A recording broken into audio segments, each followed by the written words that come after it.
Tripulação relativamente pequena comparado com Kaido, Big Mom e Barba Branca, mas nós temos uma tripulação muito eficiente e a gente vai analisar cada um desses tripulantes, incluindo aqueles membros desconhecidos que foram mostrados muito por cima, sem nem falar os nomes deles lá em Marineford, e vamos ver todos os detalhes já apresentados nos Viver Cards de cada um desses personagens. Então, fica comigo até o final.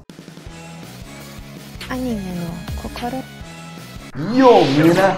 Joel de Paula na sua tela para falar da tripulação dos Shanks, os Piratas do Ruivo. Então vamos começar pelos membros mais desconhecidos. A gente tem aí 7 pessoas praticamente desconhecidas, tirando o Rockstar, que foi o mensageiro que levou para o Barba Branca a carta do Shanks, que o Barba Branca rasgou e disse que poderia adivinhar o conteúdo. E isso aí é bem importante. Eu já falo sobre essa adivinhação do Barba Branca, que isso aí é mais uma ponta solta na história. Bom, sobrou 6 tripulantes. Na verdade, não sei se é exatamente um tripulante, que é um macaco que fica agarrado na boca do outro personagem, que tem os olhos bem fundos, é careca. A gente tem outros personagens com aparências aleatórias que a gente não tem muitas informações, e eu apostaria que a gente tem um tritão também ali, bem parecido com o Jack, com os dentes pontudos. Rockstar já era um capitão pirata antes de se juntar ao bando do Ruivo. E a gente tem o quarteto monstro do Yonko. Cada um deles veio de um dos 4 blues do mundo.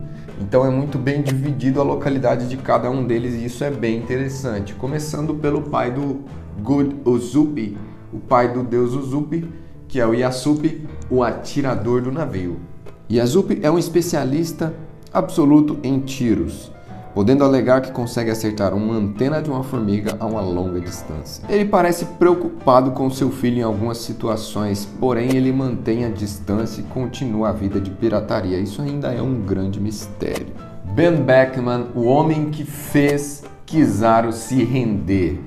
Esse mito também faz parte dos piratas mais fortes do bando do Yonko e foi confirmado que ele rivaliza com Shanks. Ou seja, a gente não sabe exatamente o nível de poder do Shanks, mas o nível de poder do Shanks é praticamente igual ao nível de poder do Ben Beckman. Então como que a gente pode puxar essa informação? Mihawk, Olhos de Falcão, é um rival de Shanks. Shanks rivaliza com Ben Beckman, mesmo nível. Então a gente pode começar a ter uma noção de poderes, mesmo tendo sido mostrado tão pouco de cada um desses personagens, a gente já começa a fazer uma ideia. Ben Beckman tem um fato interessante. Ele parece ter um intelecto gigantesco e ser uma das pessoas mais inteligentes do mundo. Ben Beckman foi o primeiro membro a entrar para a tripulação e é o braço direito do Shanks. E Shanks, um ex-membro dos Piratas do Roger, ex-companheiro do Bug, azar dele. Um homem que se mostra despreocupado, muitas vezes está sempre festejando. O próprio Mihawk disse, nossa, como ele é despreocupado. Então ele não parece ser uma pessoa que está muito focada na seriedade, como o Troll, por exemplo. Ele tem mais a personalidade do Luffy mesmo, mais tranquilo, mais descontraído. Então quando a tripulação do Roger se desfez, quando o Shanks se separou do Bug, ele começou a criar a sua própria tripulação. E os valores que Shanks tem é uma das coisas que mais choca na obra. Então, quando ele apanha ali pro bandido da montanha, ele não faz nada, ele poderia ter acabado com o bandido, com a montanha e com a cidade toda. Mas ele estava ali para festejar, o cara não tinha feito nada de mal com os amigos dele, então ele resolveu simplesmente sentar e rir e esperar ver o que acontecia. Os valores do Shanks são algo tão notório na obra que é mostrado ele perdendo um braço para salvar a vida de um amiguinho que ele tinha praticamente acabado de conhecer. Praticamente.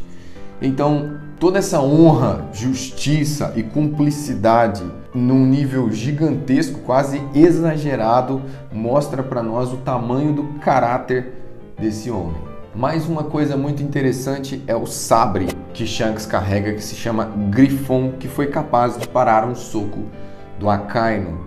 A gente sabe que, pelas leis da física, praticamente nada dentro da Terra é capaz de parar a lava vulcânica.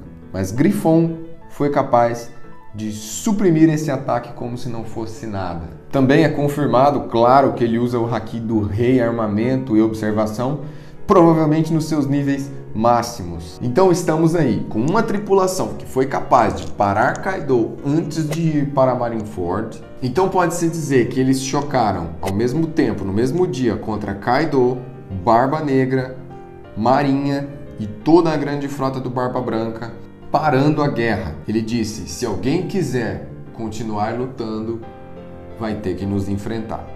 E assim ele solicitou ao almirante principal da Marinha os cadáveres de Ace e Barba Branca para serem sepultados com honra. E adivinha se a Marinha negou o pedido dele? Também foi mostrado que Shanks tem um nível de influência tão alto que até mesmo o Gorosei para ouvi-lo. E é muito interessante essa parte de diplomacia que Shanks tem ao enviar cartas para o Barba Branca, ao ir falar com o Barba Branca no barco dele, dizendo que ele tem uma séria preocupação com a fruta do Barba Negra e até mesmo se reunindo com o Gorosei, um possível inimigo que ele consegue falar de igual para igual. Lembra que eu tinha falado da carta do Barba Branca?